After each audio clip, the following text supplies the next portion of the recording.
এবং আপনি আরো কিছু বিতর্কিত অংশ যদি দেখেন স্যার, প্রথম কথা হচ্ছে স্বাধীনতা যুদ্ধ শুরু হয়ে গেল, প্রথম পালায় গেলেন শেখ মুজিব স্বয়ং নিজেই তিনি নিজে গিয়ে আত্মসমর্পণ করলেন, করে পূর্ব পাকিস্তানেও থাকবেন না স্যার, চলে গেলেন পশ্চিম পাকিস্তানে।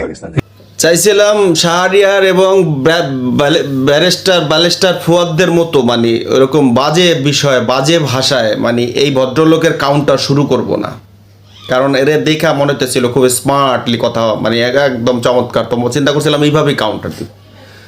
তো এখন আবার যখন দেখতেছি যে এ তো সেই একই, সেগুলারই তো একই জোট, ভিন্ন প্লেসের, একই মতাদর্শ, ভিন্ন প্লেসের।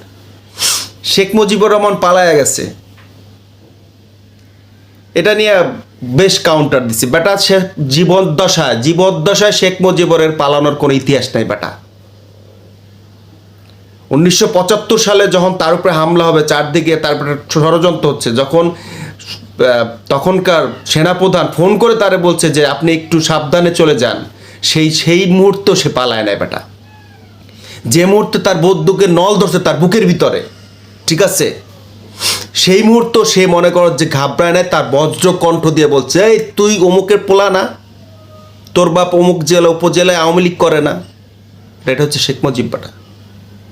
শেখ মুজিবুরের যতবার অ্যারেস্ট করা হয়েছে, যতবার জেল খাটছে বেটা, কোনো দিন পলায়নরত অবস্থায় তার অ্যারেস্ট করে নিয়ে যায় না বেটা।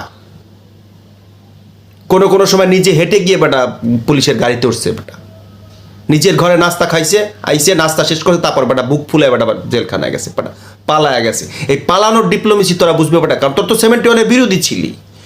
মহান মুক্তিযোদ্ধার যে পক্ষের যে টোটাল কারিকুলাম, সে এইভাবে মুক্তিযোদ্ধার স্বাধীনতা ঘোষণা দিয়ে এইভাবে পাকিস্তানিদের কাছে চলে গেলে যে এটার যে বেনিফিট, এটা যে পরবর্তী মুক্তিযোদ্ধাদের জন্য যুদ্ধ করার যে কৌশলটা কত সহজ হবে, এটা তোদের মতন তো মডারেটেড তো 71 বিরোধী লোকজন বুঝবি না বেটা। পালায়া যায় বেটা, মাথায় রক্ত ছড়া দেয়, পালায়া যায়। শেখ মুজিবুর রহমান পালায়া যায় বেটা। টোটাল বাংলাদেশে তোদের যত জনগোষ্ঠী আছে, তোদের যত হাম্বা চাম্বা আছে, সবগুলো মিলে বাংলাদেশের জন্য যত অবদান, শেখ মুজিবুরের 1% কাছেও তোরা যাইস না। এই জন্য শেখ মুজিবুরের বিষয়টা তোদের কাছে ভালো লাগে না। পালায়া গেছে বেটা।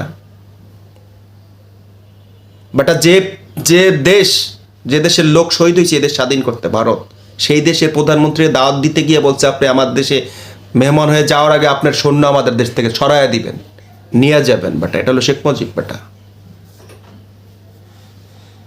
পালায়া গেছে।